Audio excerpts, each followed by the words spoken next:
Run, river, run, run through the hills. Run, river, run to the sea. Run, river, run to your place beneath the sun.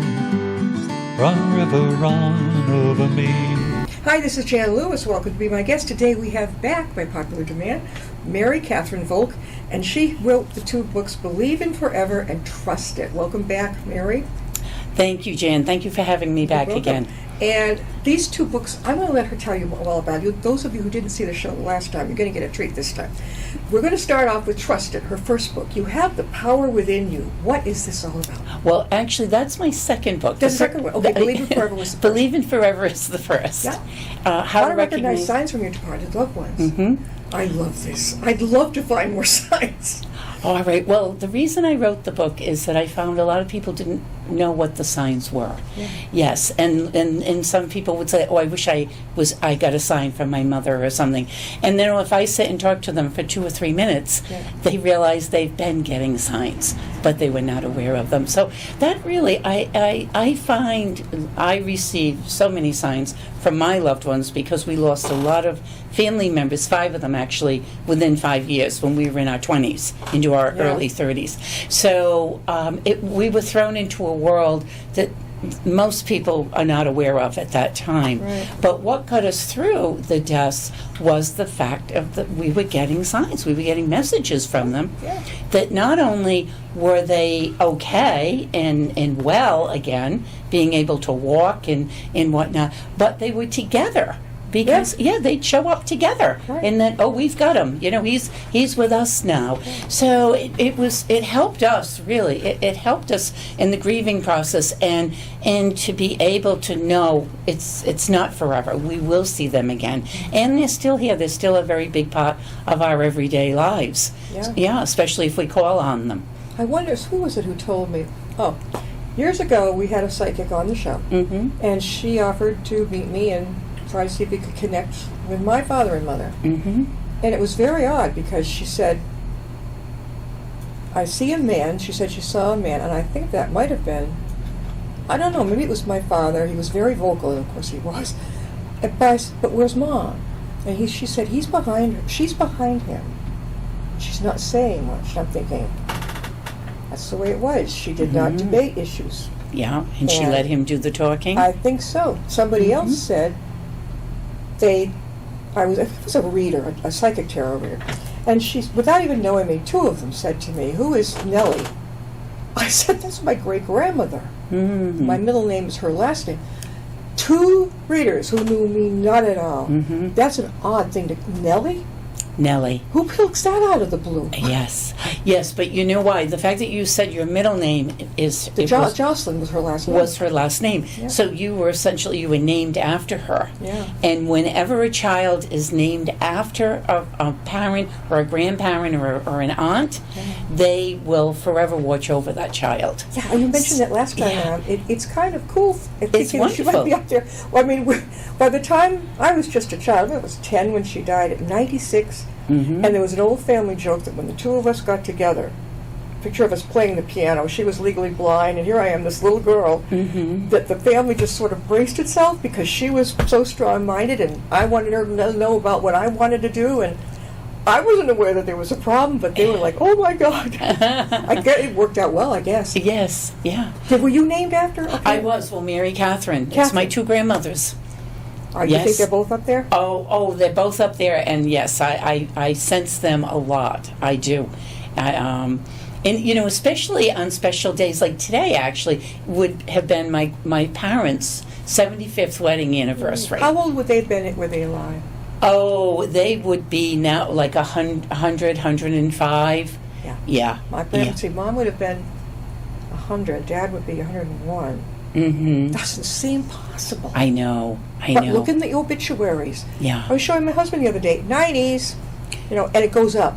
If and they can make there's a break, and it goes down below like 68. Yes. What happened in between? I don't know, but they say that now, if you can live to 80, you've got a good chance of going to 95, because a lot of people pass in the 60s. 60s, 50s, late 60s, I'm wondering if a lot of the boomers and Gen Xers just It was a love generation. Everything, music was great, but did they not take care of themselves?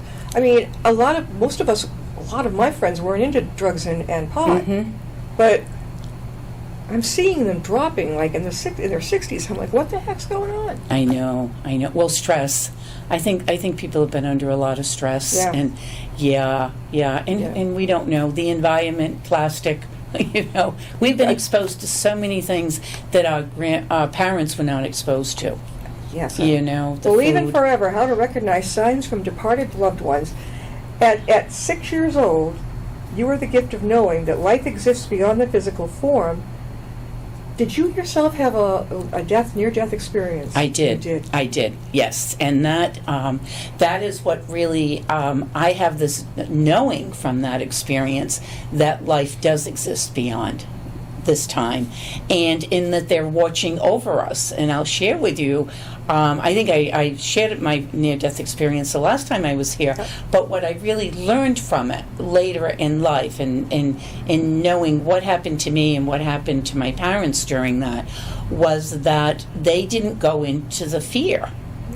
That thinking they were going to lose me, even though they were told by the doctors I probably would not survive or be severely handicapped if I did, because I had measles encephalitis and I went into a coma. But I was greeted by my grandfather, who at the time I did not know him. He was my mother's father, but when I went into the complete blackness, when I died, you met him then. Yes, he took my hand. He was standing at the end of a tunnel of light. This beautiful light that was very dim, and then it grew brighter and brighter and brighter. So I was just naturally attracted to the light as opposed to the fear and the darkness. And then when I went to him, he took my hand. It was very warm. I just felt all of his love, but I didn't know who he was, but I knew I was safe with him. So he took me to his beautiful meadow where there was, oh my God, there was like a festive going. There was people having picnics and playing cards, and music was playing, and lots of people doing different things. Oh yes, I saw his face. Yeah, but did you see a picture of him in reality, and then it went into your? No. You actually met him then. I met him then for the first time, because I was only 6, and it wasn't until I was 9 that my mother, when I explained to her more about what had happened to me, because I overheard her telling my aunt about an aunt who lived in California, and I got very fearful, thinking, oh my God, I'm sick again, is this going to happen to me again? And she said, oh no, I was just telling Aunt Alice what happened, but she said, I always knew you were going to be all right. I just knew it. She knew. And I said, well, of course you knew it. That man told you I was going to be all right. And she said, what man? And I said, the man that I was with. Yeah. And then she said, describe him to me. And I said, he was very tall, he was thin, and I can see it to this day. He had this beautiful tan 3-piece suit with a vest, with a jacket. No, but he had white hair, a full head of hair, white hair, and a very, very warm hand. I said that he never let go of my hand, held my hand the whole time. And she started to cry. And she said, oh my God, you just described my father. She said, he died the year before you were born. And I got a chill. She said, I always wished he had lived to see you, because I knew he would love you, to meet you. And I said, I know he loves me. That's what I felt. So what I realize now, too, years later, is I didn't go into the fear when I went into the blackness and passed, because I was with him and surrounded by his light. But also, my mother didn't go into the fear, even though the doctors were telling her, like in that time period too, doctors, whatever they said, you did not question. You put your full faith into them.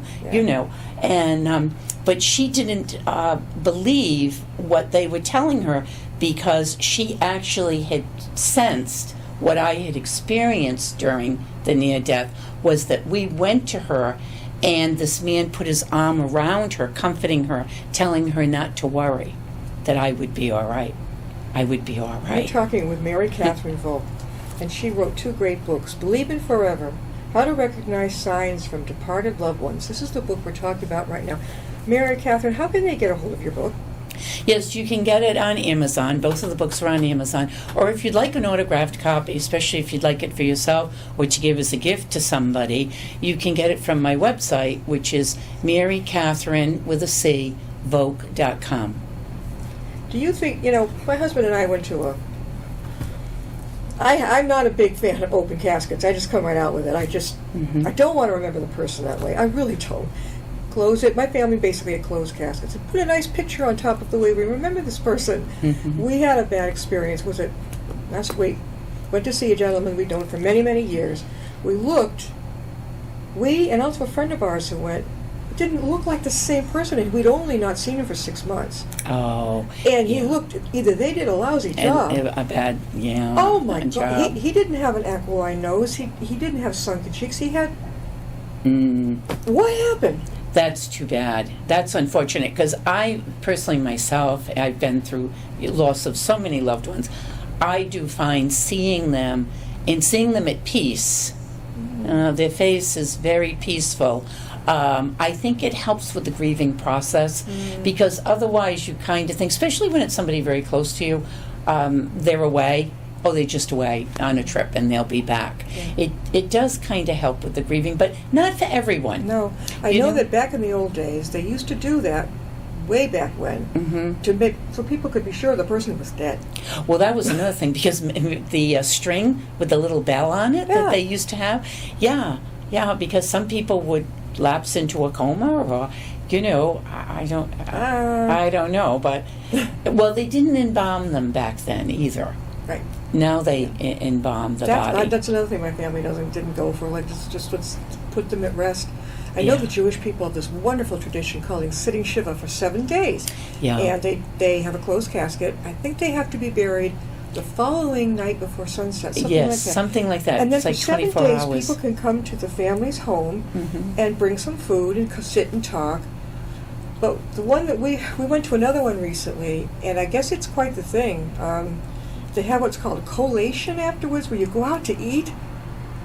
Everybody's treated to something in a restaurant. That's the last thing I want to do after a funeral. that one I have not experienced yet. I don't go for it. I know things have changed too because of COVID. What I felt terrible about was for the families who couldn't have a wake and a funeral and have family members and friends come and comfort them and even take that 1 week or weekend to acknowledge the person's passing, and for the family too, to be able to receive the love and from other people coming. It's extremely comforting.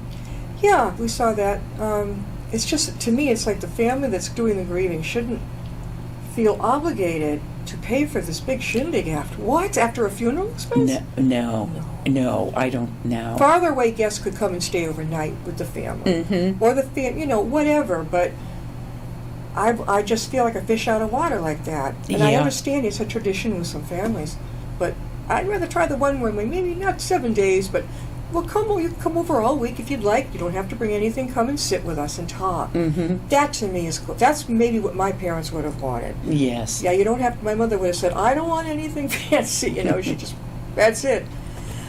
Now, Mary, this was your first book. The second one was Trust It, You Have the Power Within You. Tell us about that one. Yes, and this book is more, I think, for people that are making changes in their lives, which again, when you lose a loved one, especially someone very close, a spouse, a child, even a parent sometimes, if someone's not married and been living with one of their parents. So, after a year or two, people start saying, okay, life has changed, and they're ready to move on. They're ready to make a change. So the question is, what is it that you'd like to do and be now, and knowing that you're not making the decision alone. Yeah. They're on the other side. They're helping you. You have angels, guarding angels that are watching over you as well. And but feeling comfortable with making the changes. Yeah. When you may have friends or children saying, oh, no, it's too soon. You shouldn't be doing that now. And everybody's different. It's what's right for them. After meeting Mary the first time, there was this thing I kept wondering about that I wanted to do. What a serial entrepreneur or whatever I am, but I decided to go ahead, especially after those two funerals, to go ahead with what I wanted to do. I already began doing it. Now we just wait I'll continue to get more information out there. But now it's a matter of waiting to see if it gels. If The synchronicities. Yeah, and the Yes. waiting part is the hardest. Not getting the mails out, not connecting with people, but waiting for their response. Not everybody's good at it. I mean, I love emails. And I'm very good at communicating. Love that. So it's very difficult for me to wait. But you never know. So why not? I mean, I think take a shot, take a risk. What are you going to lose? Right. Well, especially if you feel driven to it, you know? Yep. And it's a time now where people are making major changes in their life. They're changing careers. They're changing where they live. You know, they may be selling the family home and deciding to downsize and go into a condo, or they went into a condo and that's not working for them. You know, so, but it really comes down to, you know, it's a personal choice for each one of us, and being comfortable with that, with making the changes, and knowing how to intuitively go within and listen to your heart. What feels right to you in your heart? What were some of the changes you made that you went through? Well, for me, I was in a whirlwind because I was only 46, and I had 2 teenagers, and I had to take over my husband's business, which was a jewelry business. Yes. And I was in real estate and building homes. So it was I was very busy too. That was the hard part. I almost was on automatic pilot for a couple of years. You know, Stress. a lot of stress. I actually have to say too, there was one woman. She was a buyer in one of the big jewelry manufacturing companies that I sold to. She actually came and volunteered her time on Saturdays with me to help teach me the business. That, you know, and to know what some buyers may say, you know, and say, no, it's not your stones, it's their settings, you know, that sort of thing. Did you like it? Yes and no. Yes and no. My love was still building houses and You were real like estate. helping with the construction of homes. Well, I would design them. I'd buy the land and design them, and then hire all the subcontractors, and so I'd be there the whole time. And then from, you know, excavating and the landscaping, it's similar to writing a book or painting. Sure. Being an artist, you Yes. start with a blank canvas, and then, you know, 9-12 months later, you have this beautiful home that's finished, and you have a vision. You have a vision of it in your mind. Yeah. The whole time. How could they get a hold of Trust It? You have the power within you. Trust It is, you can get it on Amazon, or it's also available on my website, which is Mary Catherine with a C, Volk.com. Now, she has a wonderful table of contents. I'd love to go through this because it not only makes it easy for people who are reading it, but it shows that you took the time to take the wording. First one is Wisdom of Oz. Tell us about that. Yes. Well, The Wizard of Oz, I actually originally, that was going to be the last chapter, and then when I wrote, I said, no, this has to be the first, because it's Dorothy, The Wizard of Oz, the movie we all loved as children, and we watched it every year when it came on around Easter time. Too much. We had to watch it. Too much, until they made it partially in color, and then that was great. But it was all about Dorothy searching, and she had the Tin Man and the Lion who had no courage, and the Tin Man with no heart, and the the Scarecrow who didn't have a brain, and she wanted to go home. And then in the end, what comes about is that they had it. They had the power within them all along, but they didn't know it. They didn't believe it. And they were searching outside of themselves or to someone, the wizard, the famous wizard, was going to make life all better for them. Yeah, and it's the same thing with all of us right now. The answer is within all of us. Wisdom of Oz. Yeah. Intuition. Choose to cultivate your spiritual guides. Intuition. That's a biggie. I believe in that big time. Good. That's good. Yeah. And that's the first step. Yes. We have to trust our own, what I say, trust what we feel in our heart, or it's our intuition, our solar plexus, right here. What we feel in our gut, that gut feeling, is they say, when we get that, follow that. Yeah. It's interesting because you probably sense it too. In a group of people, and I can almost sense somebody who isn't genuine. Yes. Almost. That's your intuition. Ooh. That's your intuition speaking, Yeah. definitely. Or if something happens, something comes up, you can't find your keys. Can't find your keys is a famous one, Yeah. right? Ooh. It's intentional that you're being delayed. leaving Why, the though? house. Why? Yeah, well, because it could be a potential accident that you could be in if you're on the road at that moment Yeah. with somebody that's going to be driving recklessly. It could be that mostly it's that. It's mostly a potential accident. And a lot of times that is a loved one in spirit that's watching over you, or your guardian angel. My feisty great-grandmother, oh my God. I was only like 9 or 10 when she passed away. Mm. That's interesting. I remember this very small, they used to call her Tot Jocelyn, I guess, when she was growing up. Very tiny lady, all stooped over. Mm. She was legally blind, but she could still read with her glasses and a magnifying glass. And could play the piano. Wow. Well, she was playing by ear with Yes, the piano. yeah, she didn't knew. really need to see She was the keys. teaching me a little bit. Yes. This is something I want to run by you. There is a picture of her and I was just a little kid smiling, and she was right beside me, and we had our hands on the piano. It looked like it was superimposed. It was a mistake in the picture, but the home I grew up with was right behind us. Really? Into the picture. Something else happened with my mother. She was sitting with me, going like this above me when I was a little girl. The strangest thing. Accident by camera? I don't know. Nobody else was horsing around with it. No. And back then, those were just the, like a 35 millimeter. Yeah. Yeah. Yeah. I don't know. What's interesting, like if you were to have that picture today, I would say look at the frame before I have it. and the frame after it. Oh, do you have the I negatives? don't have any negative. And negatives, I just yes. have the pictures. The pictures. The old black and white ones from when I Yes. was very little. And it's like she and I are sitting there at the piano, and it's like superimposed up in the picture is that home that I grew up in. Wow. You know what? If you could take a picture of it for me and email it to me or text it to me, Yeah. and I'll take a look at it for you. It's Yeah. amazing. You know, I'm thinking, what was with that? And then my mom was very instrumental in my life, and it was like, I don't know what I was sitting there like this. It looked like she was up above me, smiling like, thank God she was in my life. I don't know what would have happened to me if she wasn't, because she was the one who intuitively knew when things weren't going right. She could talk. Mm-hmm. She's the one. I think there's sometimes one parent that is able to zoom in on you. Mm-hmm.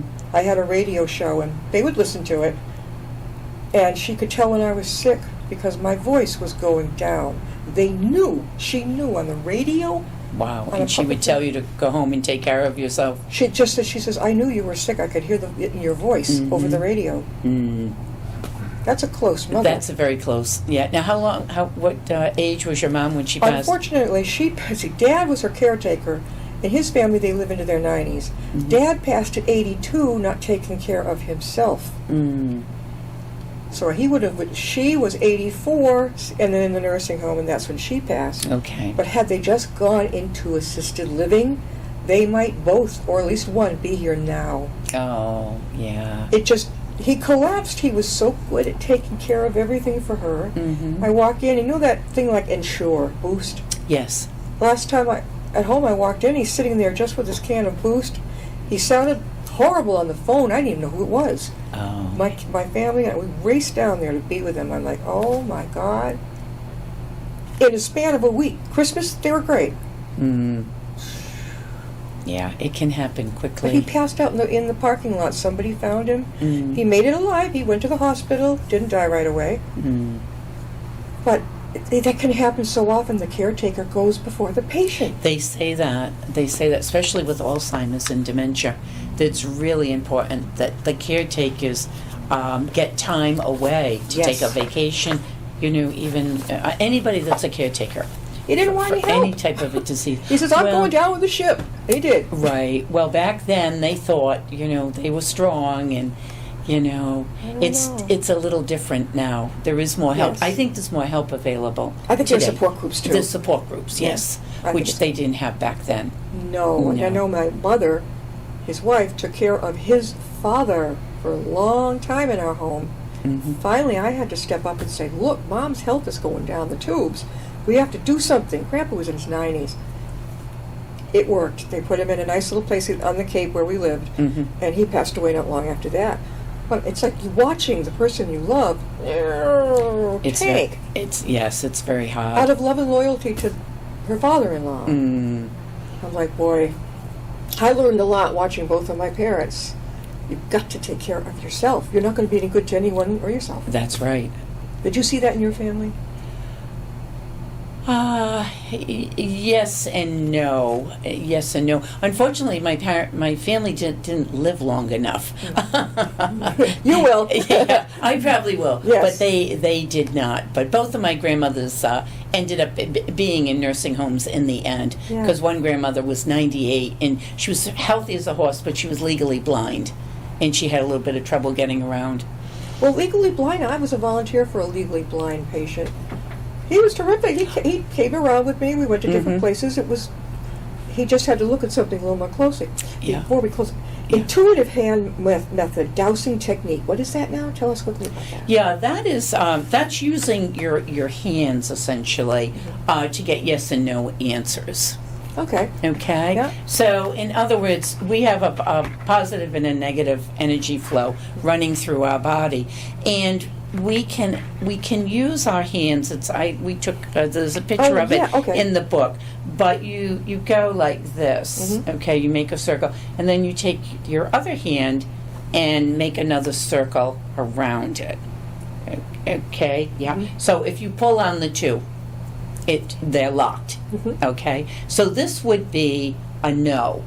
Pulling which way though? You can pull on both of them, and you're not breaking it. I'm no. not breaking. Okay. But I'm applying the pressure though. Am I cheating? Well, no. And first of all, I'm just showing you the method. But okay, this would be a no answer, and then yes would be they would open. Okay, so this is something. In fact, I've seen women doing this in stores, looking through blouses, trying to decide this one, that one, and what you're doing is you're connecting in to the positive and the negative flow running through your body. Yeah. Okay, and so you set the intention that you're going to ask your body consciousness a yes or a no answer. Yeah. Okay, and so the first one would be. You'd lock them together like that, and you would say, my name is, and then say your name 3 times, and then see how your hands respond. Okay? Yes. Right? You said, my name is Jan? Yeah. Okay. Yeah. Okay. Yeah. So, and it did let go. My name is Jan. Yeah. Mm-hmm. Okay. Yeah, okay. Perfect. Okay. Now, do it again and say, my name, say it's my name. So you say it. I say your name. Yes.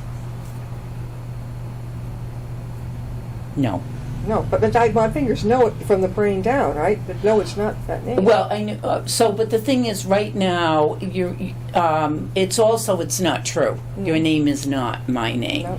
right? So you use that. You play with it a little bit, okay? Asking different questions, like I live on Main Street in Warren. No. Yeah. No. Okay. If you say the wrong address, but then when you say the correct address, how does your hands respond? Yeah. Yes. Okay. It opened. What is on the side of the body before we close? What is it? What's the right side? Is that feminine? The left side male? What is it? The right side is masculine. The left is feminine. So incoming and outgoing. Oh, that. This is amazing. Now, unless you're left-handed, that's for right. Are you no, left-handed? I'm not. No, Okay. I'm right-handed. Okay. I'm ambidextrous, actually. Oh, that's wonderful. To a point, yeah. Yeah. But the thing is, that's where all the HELL has happened to me with my right foot. Constantly something wrong. I fall on it. Okay. I broke it. All on the masculine side, which I don't get. I don't know. Well, and your foot is about moving forward. Your foot and your knees are moving forward in your life. God. So what is it that you're hesitant about moving forward on? Okay. Yeah. And work on that. And I've had 2 major surgeries on the left side. Okay. I'm a mess.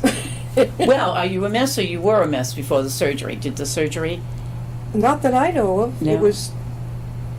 Maybe so.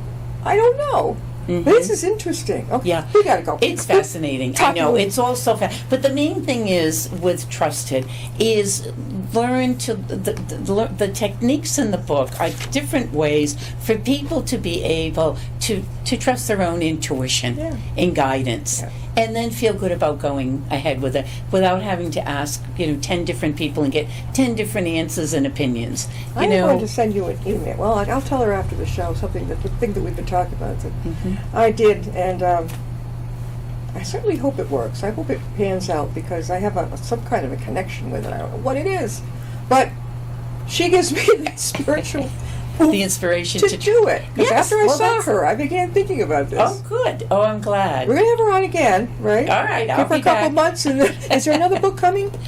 It's in the works, but for right now it's summer and my grandchildren are coming, Okay. so summer is the time for me to play.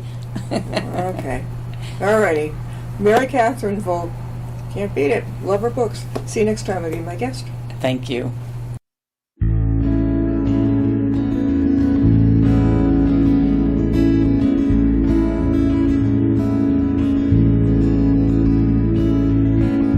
Riding on a shooting star,